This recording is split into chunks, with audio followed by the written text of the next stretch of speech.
Hi, everyone. Welcome to Lunch for the Soul. I'm Melissa Wilson, typically with Fox 26 Morning News, but I'm also your friendly medical reporter. And through that, I have this beautiful live stream or podcast where I get to introduce you to some of the most remarkable people who are truly making a difference in this world. Most of them have had a traumatic, really horrible medical thing happen in their lives, but through their faith and their foundation, they seem to somehow sail to the other side and then end up teaching us all something along the way. And that's when I bring in our guest today, Roy Smoot. Roy, welcome to Lunch for the Soul.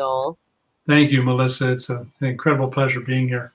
Well, this is a little bit of a different journey with you than the most people that I interview, because I typically interview the patients. Unfortunately, rest in peace, the patient in this situation is no longer with us, and that was your beloved wife. But you're here to help us walk through grief.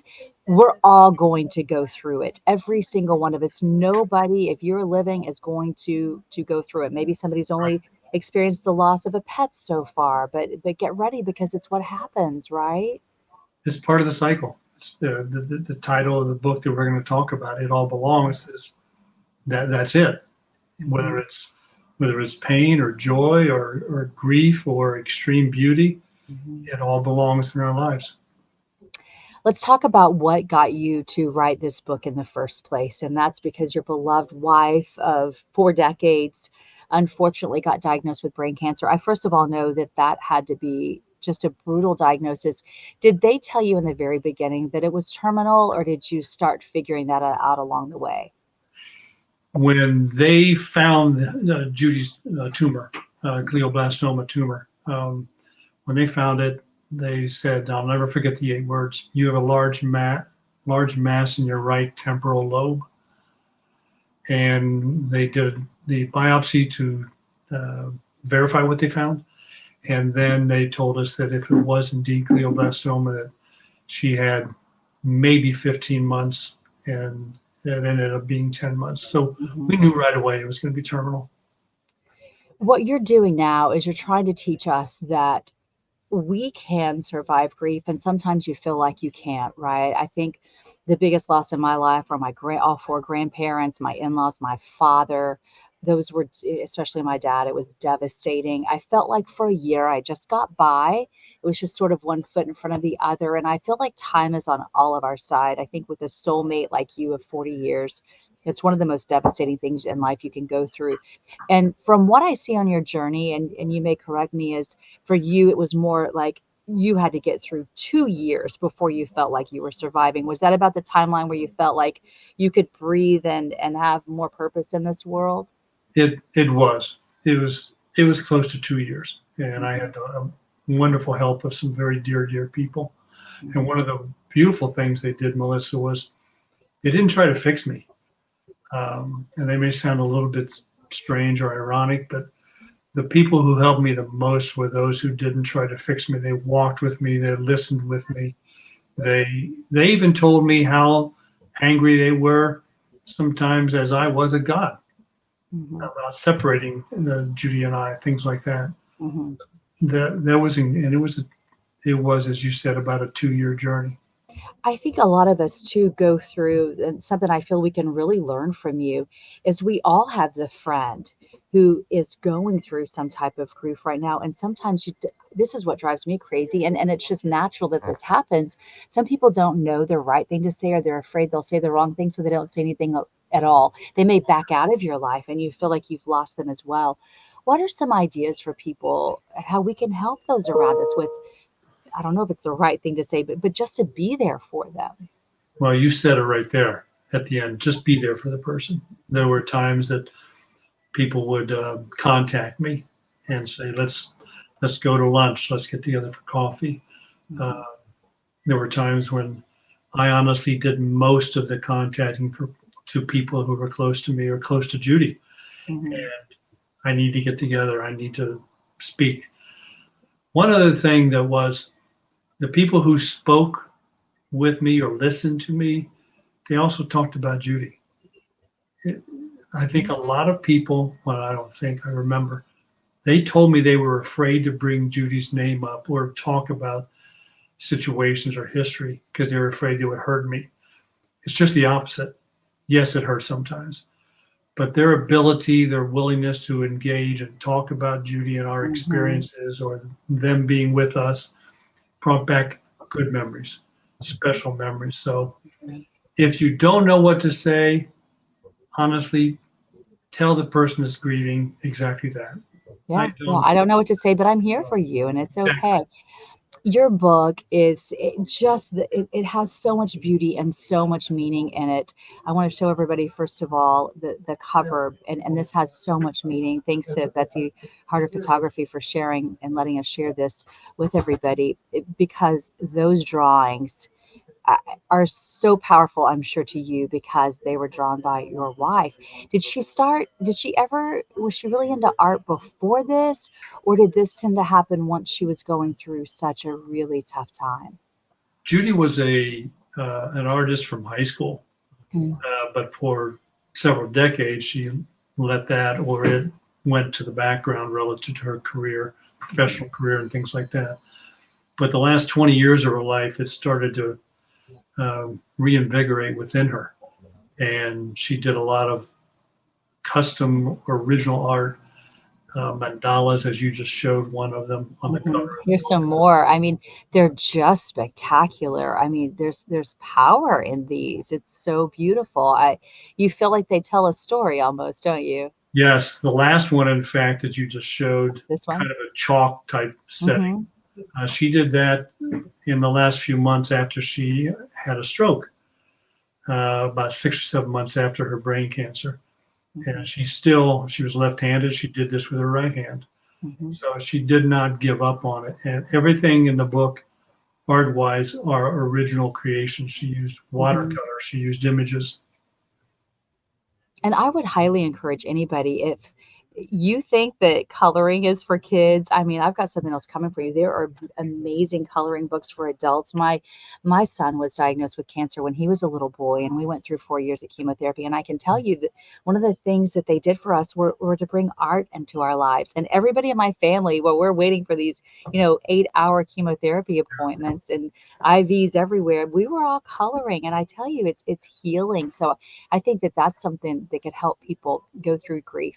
Now, you have some key ideas to help someone who is just in the burn of it, I'm going to call, because you feel like life is so tough, like it's on fire. What are some ideas to help people get to that other side, to get through those awful 2 years? And obviously you still have grief, but that time where you feel like you can barely survive yourself. Um, One is very simply just keep doing what you're doing. You have to keep doing whatever you're doing, and that means getting up in the morning, having your coffee, and go to work, whatever it might be.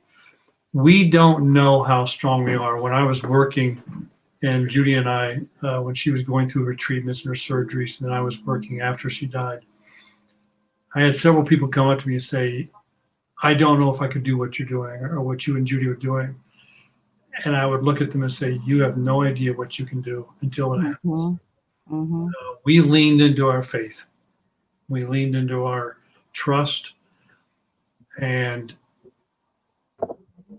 really knew that somehow, even though we may not have been a part of it or aware of it extensively, Mm-hmm. we knew that God was with us in some ways, through other people, through nudges we received, through the surgeon that came to see her on Thanksgiving Day, the day after he did her first brain surgery. Instead of staying in his office or staying home, he came to see her. Um, and the other thing I would say, or another thing I would say, is don't hesitate to let it go. If you're sad, if you're crying, if you feel like sobbing like a baby, do so. I did many times, and there are times I still do it. If you need to Mm-hmm. be angry at God. Mm-hmm. There's nothing we can say that He hasn't heard already, Mm-hmm. in throughout That man. is so very, very true. I'm interested to see how you brought journaling and travel into your life to help you work through one of the toughest times of your entire life. One of the things that Judy taught people was if you don't think you're an artist, although she would say everybody's an artist, as you just mentioned, Melissa, you and your son, Mhm. everyone has an artist within them somehow. And my go-to was journaling. Mhm. I've done a lot of writing over the years, poetry, short stories, and things like that. So I literally kept a journal with me almost every moment. When I would go to a Starbucks or a coffee shop or a local restaurant, a pizza joint, a pub, sitting down having a drink and dinner.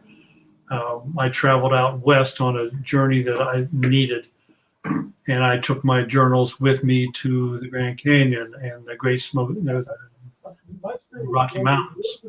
I took them Nice. on a trip to a pilgrimage, so to speak, to Scotland. I had them with me all the time. And one of the most amazing things was people would see me journaling Mhm. and they'd walk over to me and say, "What are you writing about?" Really? Did they really? It happened a lot. Well, were they sorry they asked you, or were they even more intrigued once they did? They were more intrigued, and most often my reply was, "I'm writing to God and my wife." Oh, And that was a what powerful about? thing to say. Yeah, and they would say, "Well, what about?" I said, "Well, my wife died 2 months ago, 10 months ago, whatever." Mhm. And I'm still writing to them. And then many times, and I can think of specific places in the Grand Canyon, in Iona, in a pizza shop in Columbus, Ohio, where the person would say to me what was going on in their life, someone they lost, or a difficulty they're experiencing, or relationship difficulty.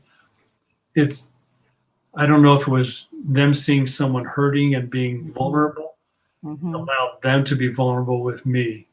So I believe that what I was doing and how I was doing gave Mhm. openings to other people. Wow, just being able to give your testimony when you least expected it. Can you talk to us about how we can all use any type of spiritual tool of healing practices in our own life through what you've learned through this process? There's a few. We talked about art, and you showed some of Judy's work. Um, Spiritual practices can involve journaling. It can involve art. It can also involve gardening. It can involve taking walks in nature. It can Mhm. involve writing poems. It can involve cooking a special meal for yourself or for other people. Um, it can also involve what's called devotional prayer, where you just find a place in your home, or it could be in your backyard in a garden, and that's where you go to be quiet Mhm. and you listen and you write. And sometimes things come to you, and sometimes they don't. But you're in that experience, that setting, whatever tunes you Yeah. into what's happening.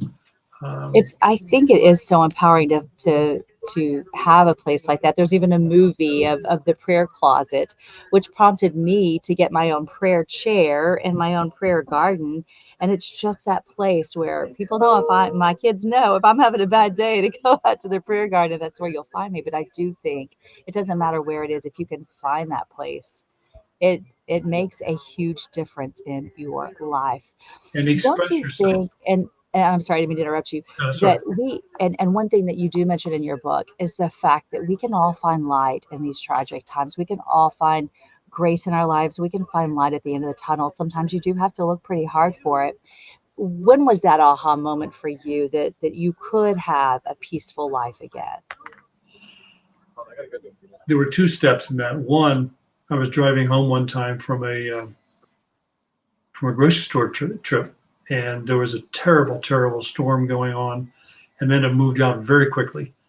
And all of a sudden, I looked and saw this incredibly beautiful full moon. Judy loved full moons. I often called them, when we were together, the Judy moon. And I just pulled off the side of the road and sobbed like a baby. And then I finished the trip and I drove back to our cottage in southeastern Ohio. And I looked at the moon through a window and I was still sobbing and letting my emotions just go. And I looked out the window and I said, "God, thank you for this pain." That was a key moment for me to recognize. And then I was with some friends, and we were talking about Judy's nonprofit that she had founded, and in the book is described. And we kind of had a a celebration of life with a nonprofit because it needed to end because Judy was not around. And that was a moment that it was a letting go moment, a releasing moment, Melissa. And I remember shortly after that, I wrote a poem that's in the book, Are You Releasing Me? And it was written to Judy, it was written to God, and I think it was also written to myself. And I started seeing light.